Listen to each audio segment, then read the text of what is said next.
Yo, what's going on guys, Arekkz here, welcome back to another Division video, and in today's video we are talking more about the upcoming 1.2 update, which of course drops next week on Tuesday, that is May the 24th. Super exciting. Of course, if you guys saw my video the other day, you'll know that they released a trailer, and that gave us a glimpse at some of the stuff we'll be doing and getting up to in the 1.2 update. However, today, the guys at Massive just finished their special report live stream, where they gave us an in-depth look at pretty much everything we're going to do in the update. That ranges from the balancing and changes, things like the search and destroy and high-value targets, dark zone changes, the new incursion, and of course all the new gear sets as well. So lots of stuff to talk about, which means it's going to be a slightly longer video today, but I'm here to break it all down for you guys, just in case you either missed the live stream or you're just looking for a concise summary. Either way, if you guys do enjoy this video, a like would be super appreciated, and comment down below and let me know what you think. Now, kicking things off, we're going to start with balancing and changes. Now, as mentioned the other day, the actual weapon balancing part is actually going to come after the 1.2 update, so you won't be getting weapon balancing this time around. So when they refer to balancing, they're actually talking about the loot changes. They basically want to make sure that in this update, they are trying to pull people away from crafting. They don't want crafting to be the best source of gear in the game. And they tried to improve that a little bit in 1.1, but it didn't quite work. It was kind of their first stepping stone. Whereas now, this time around, they've really buffed the loot you can get to the point where loot is now genuinely a good source and a reliable source of endgame gear. So for those people that are actually looking to gear up and don't necessarily want to craft, you actually have a lot more options now to try and gear up. It also means that the incursions and the dark zone are now no longer the only ways or the only sources for endgame gear. So for PvE players out there, it's time to rejoice, because it does mean, of course, if you're stuck, maybe unable to complete the incursion, don't really enjoy PvP, don't want to have to go into the dark zone, you no longer need to, and you now have a reason to play the game again. So, super exciting. And in actual fact, there's actually a post I'm going to link in the description box down below. I'm not going to cover it in this video just because if I did, then this would become ridiculously long. But basically, the post breaks down the different gear score items you'll get from different kind of sources. So it will say things like, you know, in hard mode missions you'll get this, in challenge mode missions you'll get this, in the new dark zone you'll get this, incursions this, etc. It's basically a gear score breakdown and a reward breakdown telling you every possible tier of gear you can get from every single activity. So if you guys want to get a complete breakdown, definitely check that link down below. There's also a second post I've linked, which is basically a summary of the 1.2 update. Both posts went live today at the same time as their live stream, so they're both really worth reading, especially if you have any questions after this video. Either way, that's the stuff about the balancing, but let's actually start talking about the content. So, first up, search and destroy missions and high value targets. Now firstly, for those of you guys looking to prepare for next week, in order to do search and destroy missions, you need to have cleared a zone on the map of all the encounters and all the side missions. You don't have to worry about doing intel or anything like that, but you do need to have completed all the side missions and all the encounters in a particular area. So if you've done it in, say, one area but not the other ones, it means you can do the search and destroy missions in that single area. But of course, if you want to be able to do them across the whole map, then you're going to want to go and do all the side missions and all the encounters. So that's something worth thinking about if you want to, say, prep this weekend to ensure you're ready for next week. And the purpose of these search and destroy missions is, of course, to inject more content back into the open world, to give people more things to do in a PvE environment. And basically, search and destroy missions are random events that spawn in different zones. And once you clear those zones, you will then get rewarded with a token or a piece of intel. And if you guys saw the trailer the other day, you'll know I spoke about this kind of new currency that we saw, which is used to pay for these new high-value target contracts. And that, of course, was intel. And we now know, having seen this, that this is how you get intel. You basically pick up a search and destroy mission, you go there, you clear out the enemies, and then upon clearing them out, you get one piece of intel. Now, do bear in mind, the search and destroy missions will be really quick and really easy to complete because they're not supposed to be the challenging parts. These are basically just what you need to do in order to get the currency, in order to get the intel. The challenging parts are the actual high-value targets, and we'll get to them in just a second. Now, if you want to start a search and destroy mission, you actually need to go to the safe house. And again, provided you've cleared the area of all encounters and all side missions, you can then interact with the board, and it will then trigger the search and destroy mission. They come in a set of 3, so once you complete the first one, you'll be directed to the second. From the second, you'll go to the third, and once you've completed the third, you then go back to the safe house, you interact with the board, and you get a bonus 2. Plus, you'll also get a high-end weapon or a high-end item for completing those. You won't necessarily get a great high-end item because, of course, do bear in mind, these search and destroy missions are quite easy, so it wouldn't really be fair to start dishing out 240 gear pieces from these. But still, regardless, if you are a fresh player, say, you know, going through the world and still leveling up, these could still be some useful upgrades. Either way, a complete set of 3 search and destroy missions plus the board hand-in will give you a grand total of 5 intel. However, you will also find what are known as critical zones on the map, and if you go to those and complete those search and destroy encounters, then you'll get double the reward. So instead of getting 1 piece of intel, you'll get 2. And this is important because once you have enough intel and you go back to the base of operations, this is where you'll find 2 new vendors in the security wing. You have the daily HVT vendor and the weekly HVT vendor. HVT standing for high value target.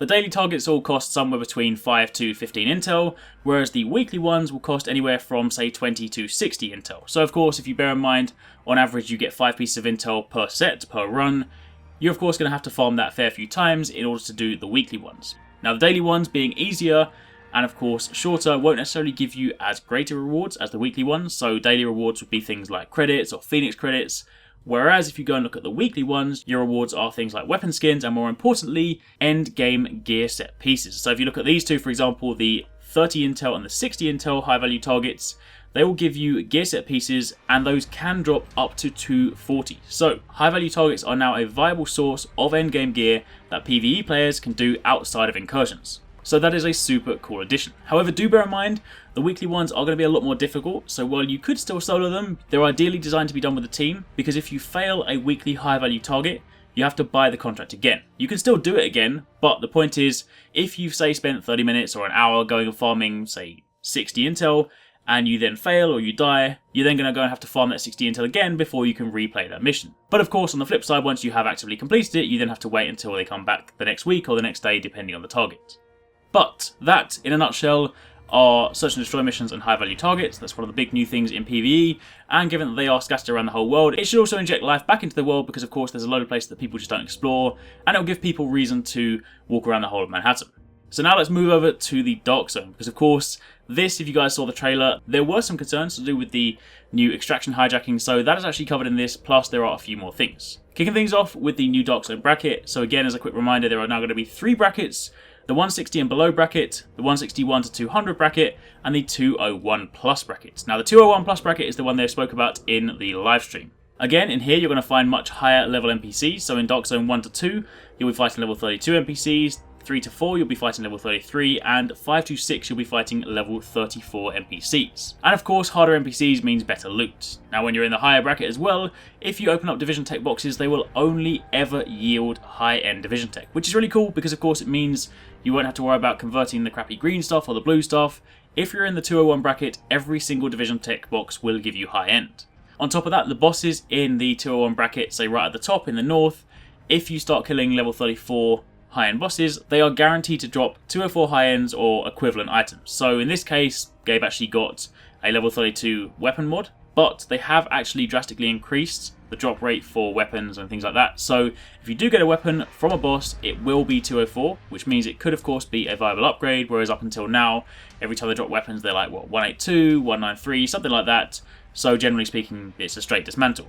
So that's really cool. Plus, as mentioned, they've actually decreased the frequency of seeing things like weapon mods or gear mods, and you'll instead see an increase in weapons. So hopefully you can actually go out and actively farm for a chance to get a better weapon. On top of that, every single supply drop will drop at least high-end items when you're in the 201 plus bracket. Plus they have an increased chance of gear set drops. And now, all gear sets can come from supply drops. Not just Nomad, all the new ones and the old ones. All 8 sets can come from supply drops.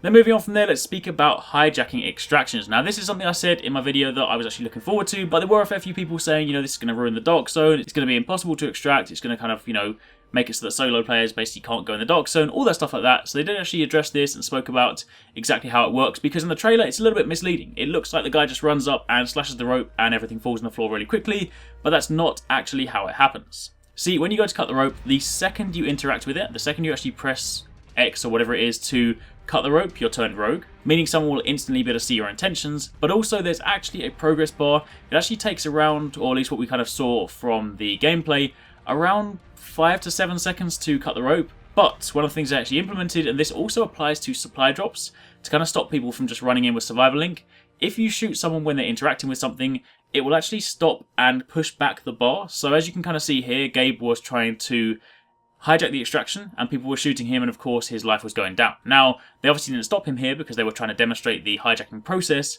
but the point is, if someone ran in with survival link, while of course survival link does still make them really, really hard to kill, you can still shoot them to prevent and slow down that progress bar. So if someone did run in, provided you can maintain constant fire, even if they were still, you know, 2 or 3 seconds into their survivor link, you could prevent that bar from increasing, so in turn you could prevent them from cutting the rope. So there are actually ways to stop people. It's not going to be one of those things where someone runs over, instantly cuts it, and then they run away with your loot, because that's not how it's designed. They've designed it in such a way so that you'll instantly know if someone's trying to do that, and then you'll also have time to stop them.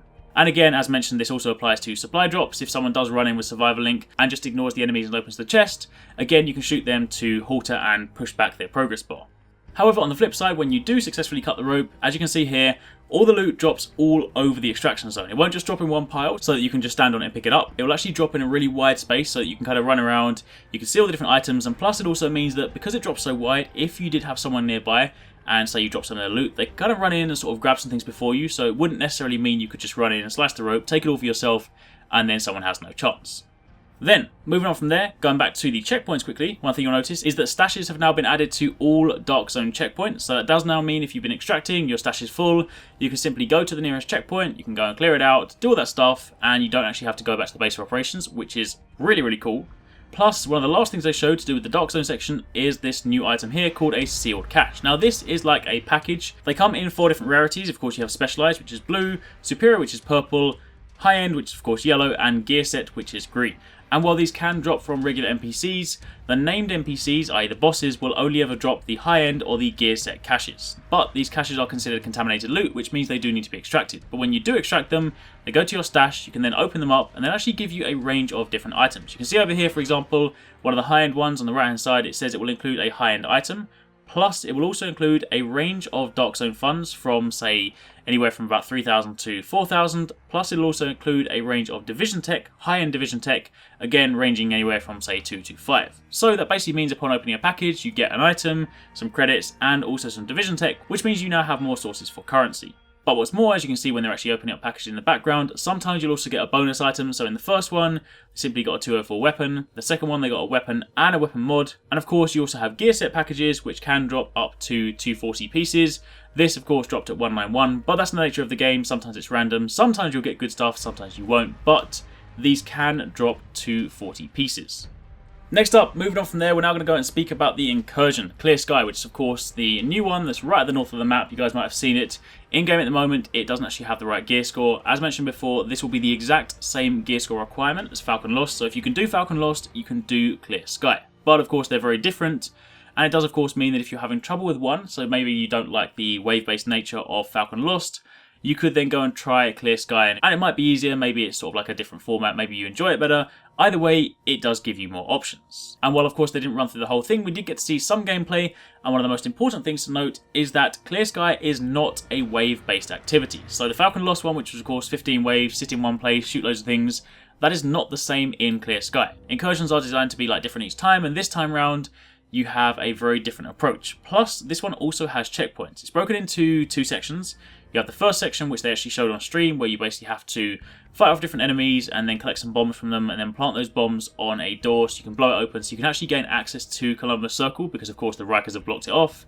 And then once you've done that, you actually get a checkpoint, and from there you can then go into the actual Columbus Circle itself for the second part of the encounter. Now, the second part, we didn't actually get to see what you had to do in there. We kind of saw the circle, saw some enemies in there, but didn't really get anything beyond that, so we're not really sure exactly what we're going to do just yet. But the point is, it's not a wave-based encounter, it is different, so for those of you guys that didn't like Falcon Lost, try this one because, of course, this is a different style of incursion, and hopefully this might be something you enjoy. It's also worth noting that they're doing something a little bit different this time. This time, the challenge mode difficulty will actually launch a week after. So next week, when the update drops, you'll be able to do hard mode. And you'll be able to do hard mode, of course, as many times as you want, as you can now. But once you complete hard mode, you won't unlock challenge mode next week. You'll have to wait until the week after, which I think is a really clever thing. It's kind of what a lot of people have done before.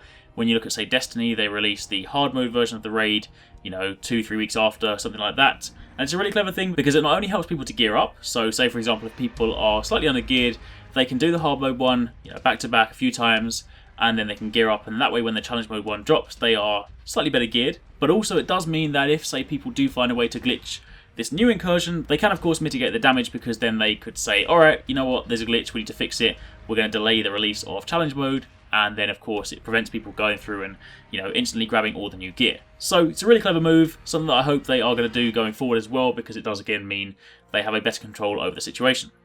Finally, the last thing, sorry it's been a super long video, hopefully you guys are still sticking around, but gear sets. There are 4 new gear sets: Final Measure, Hunter's Faith, Lone Star, and Predator's Mark. We saw what they looked like in the trailer the other day, but we didn't really get to know what they were actually about. But this time they actually showed us everything we need to know. So starting off with Final Measure, which they refer to as kind of the supportive tanky set.